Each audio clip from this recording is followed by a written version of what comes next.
Hello everyone, welcome back, and today I have an incredible and immortal chess game to show you from the history of chess from 1952.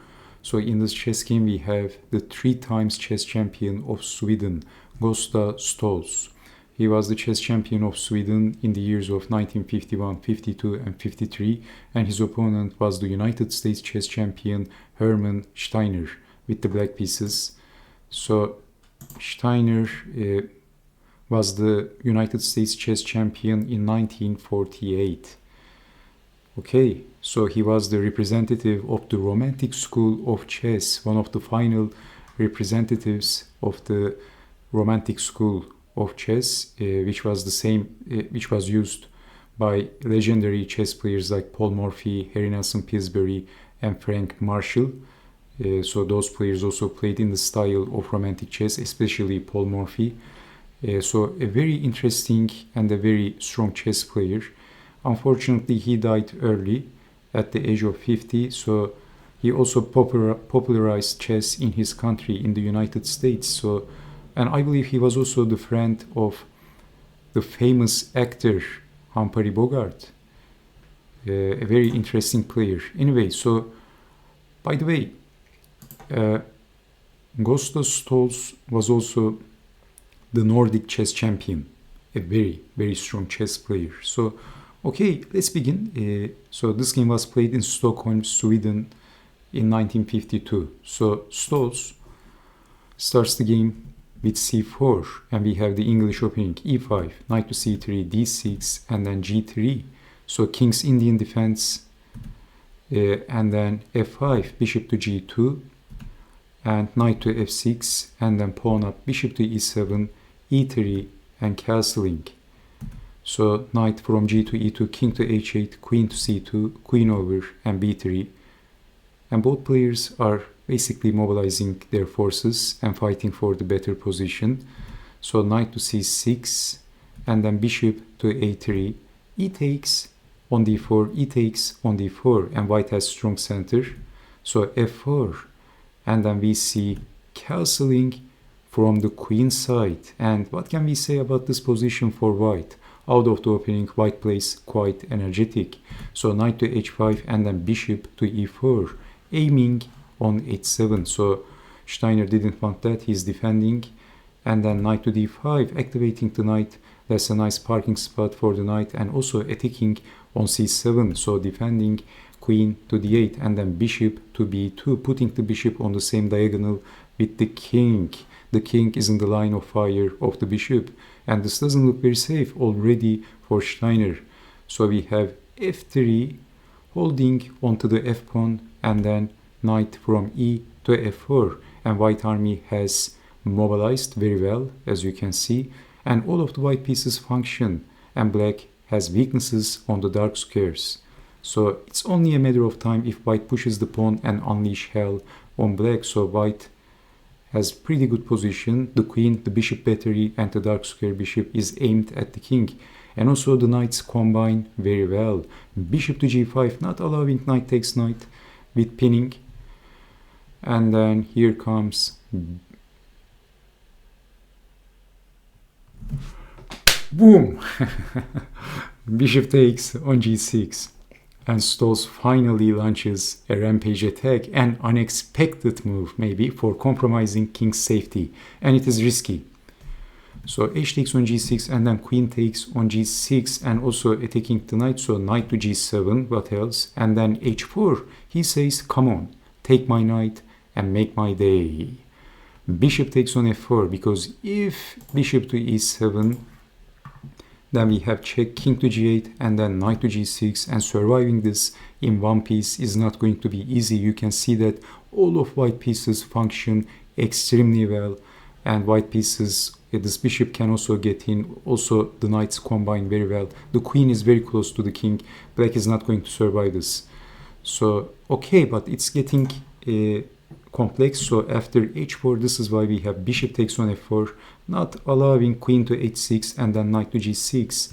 But here comes pawn takes, not knight takes. This is very important, because now white can open the line for the nice, white can open the line, as you can see, for some nice attacking opportunities for the cost of a piece and damaged pawn structure. Okay, white lost the piece, but as you can see, the king safety has been compromised, and white has to be pretty quick actually, because if black can mobilize his army, black is going to win. So we will see the perfect example of attacking your opponent quickly. So we have check bishop to h7. So if king to g8, then we have rook from h to g1. And how to defend? So if defending with the rook, then rook to g3, and white has sufficient amount of time for doubling his rooks, and white is going to double his rooks, and surviving this in one piece is going to be extremely difficult. So we have queen to h6, bishop to h7, and then knight goes back for repositioning the knight, for shifting the knight on the king side for the attack, and also d5, liberating the bishop is available for white.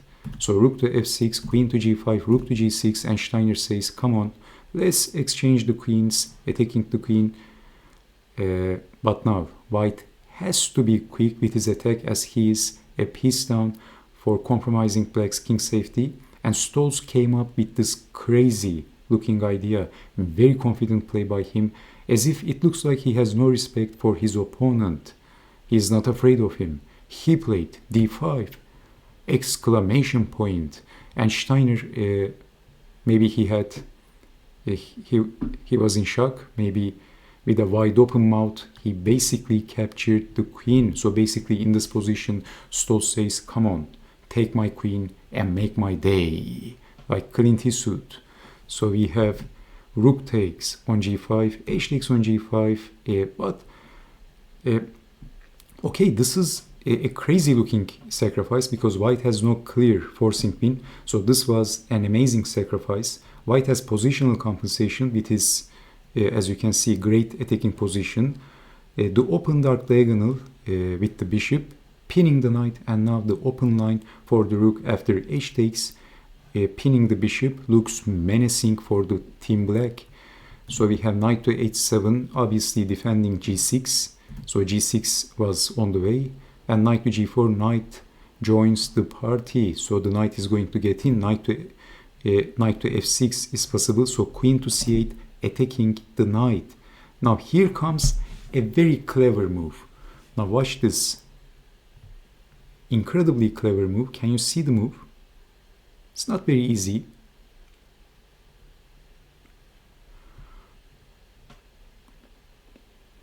g6, exclamation point, a very good move. Because if impatiently knight to f6, then queen to f5, and black is going to save his neck. He was hoping for this, and Steiner was hoping for this. Basically, he's a piece up, and he can survive this, most definitely. But in the real game, g6 was very smart, because we have now queen takes on g4, and everything is falling apart. Now, I will see you, I will show you why this was very smart, because if knight takes on g6, then this time knight to f6, and now that big fat knight would block the queen. If black were to play queen to f5, of course it would be meaningless.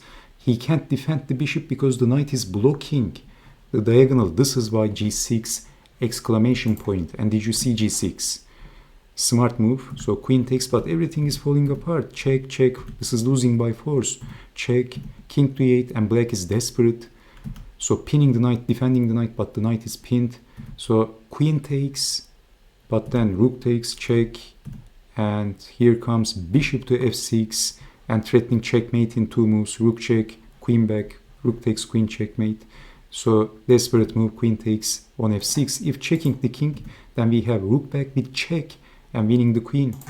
So queen takes bishop, rook takes, king takes rook, but here comes rook to e6, and basically after rook takes on f6, according to the chess games database, black basically lost on time, but he was actually losing positionally as well. He could perfectly resign in this position as well, because in the possible continuation, king takes rook check, and then the king is going to get in and collect this pawn as well. White is going to be 2 pawns up in this pretty grim looking endgame for Steiner, and Steiner would have very little chance against Stoltz had he not lost this on time. So, okay. And thank you so much for watching. I hope to see you again with more interactive chess games. So, do take care, stay safe, and bye bye.